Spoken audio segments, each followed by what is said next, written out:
ആരാണ് സദഖത്തുല്ലാഹിൽ ഖാഹിർ റളിയല്ലാഹു അൻഹു? നമ്മൾ ഓതുന്ന ഖുതുബിയത്തിന്റെ രചയിതാവ് ആരാണ്? ഒരു കാലത്ത് ഇന്ത്യ രാജ്യത്തിന്റെ മുഫ്തിയായിരുന്നവർ, ഔറംഗസീബ് രാജാവ് ഭരിക്കുന്ന കാലത്ത് ഇന്ത്യയുടെ മുഫ്തിയായിരുന്നു ബഹുമാനപ്പെട്ട സദഖത്തുല്ലാഹിൽ ഖാഹിർ റളിയല്ലാഹു അൻഹു. കായൽ പട്ടണത്തുകാരൻ തമിഴ്നാട്ടിലെ കീഴക്കരയിൽ അന്ത്യവിശ്രമം കൊള്ളുന്നു. അവരുടെ പേരാണ് മാദിഹുർ റസൂൽ സല്ലല്ലാഹു അലൈഹി വസല്ലം. തങ്ങളെ കുറിച്ച് അവരെഴുതിയ കവിതകൾ കേട്ട് അറബികൾ പോലും അമ്പരന്ന അത്ര വലിയ അറിവിന്റെ ഉടമ. ഇന്ത്യയുടെ മുഫ്തിയായിരുന്നു പറഞ്ഞാൽ അത് ചെറിയ കാര്യം. ഔറംഗസീബ് രാജാവ് ഡൽഹിയിൽ വെച്ച് ബഹുമാനപ്പെട്ടവരെ കണ്ടുമുട്ടുന്ന ഒരു രംഗമുണ്ട്. ഡൽഹിയിൽ ഒരു പള്ളിയിൽ ദിക്റ് ചൊല്ലിക്കൊണ്ടിരിക്കുകയാണ്. ഔറംഗസീബ് രാജാവ് വേഷപ്രച്ഛന്നനായി വഴിയിലൂടെ നടക്കുമ്പോൾ പള്ളിക്കകത്ത് ആരോ ദിക്റ് ചൊല്ലുന്നു. അകത്ത് കയറിയപ്പോ ഒരാളിരുന്ന് ദിക്റ് ചൊല്ലുന്നു. സലാം പറഞ്ഞു. ഒന്നാമത് സലാം പറഞ്ഞു, സലാം അടക്കിയില്ല. രണ്ടാമത് സലാം പറഞ്ഞു, സലാം അടക്കിയില്ല. മൂന്നാമത്തെ സലാം കഴിഞ്ഞപ്പോ അവിടുന്ന് പറഞ്ഞു, നിങ്ങളുടെയും നിങ്ങളെ ഏൽപ്പിച്ച ആളിന്റെയും സലാം ഞാൻ മടക്കിയിരിക്കുന്നു.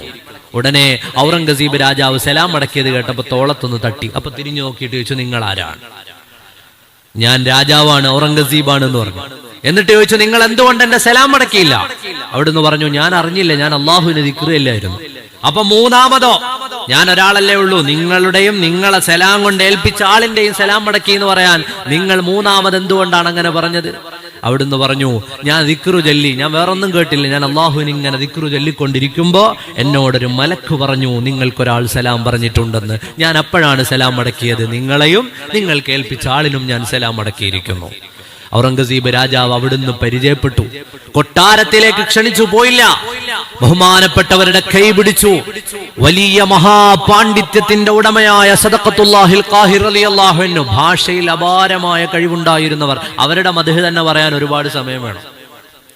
അവരുടെ മജ്ലിസ്, അവർ നടത്തിയിരുന്ന ദർസുകൾ, അവരുടെ മകനാണ് കേരളത്തിലെ എല്ലാ ആലിമീങ്ങളും ഓതിപ്പടിക്കുന്ന പ്രാഥമികമായ ഗ്രന്ഥങ്ങളുടെ ഒക്കെയും രചന നിർവഹിച്ചിട്ടുള്ളയാൾ മാപ്പിള ലബ്ബൽ ഖാഹിരി എന്നവർ അവരുടെ പ്രിയപ്പെട്ട മകനാണ്. അപ്പൊ ഇതൊക്കെ ആരെങ്കിലും സമയം പോകാൻ വേണ്ടി എഴുതിയതൊന്നല്ല, മുസ്ലിം ഉമ്മത്തിനു വേണ്ടി അവർ എഴുതിയതാണ്. അവർക്ക് മുസ്ലിം ഉമ്മത്തിന് ഉപകാരപ്പെടണം, നാളെ പരലോകത്ത് കൂലി കിട്ടണം എന്ന് വിചാരിച്ച് എഴുതി വെച്ചതാണ് ഈ ഖുതുബിയത്തും ഈ റാത്തിബുകളും ഈ കാണുന്ന മദ്ഹുകളും മനാഖിബുകളും എല്ലാം.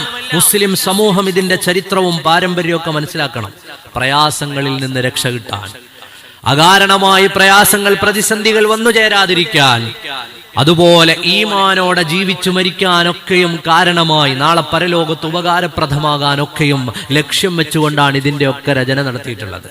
ഖുതുബിയത്തിന്റെ രചന, മുഹീദ്ദീൻ മാലയുടെ രചന, ഇത് നമ്മൾ മറന്നുപോരുത്. ബഹുമാനപ്പെട്ട സദഖത്തുല്ലാഹിൽ ഖാഹിർ റളിയല്ലാഹു അൻഹു ഇന്ത്യ രാജ്യം കണ്ട അതുല്യനാ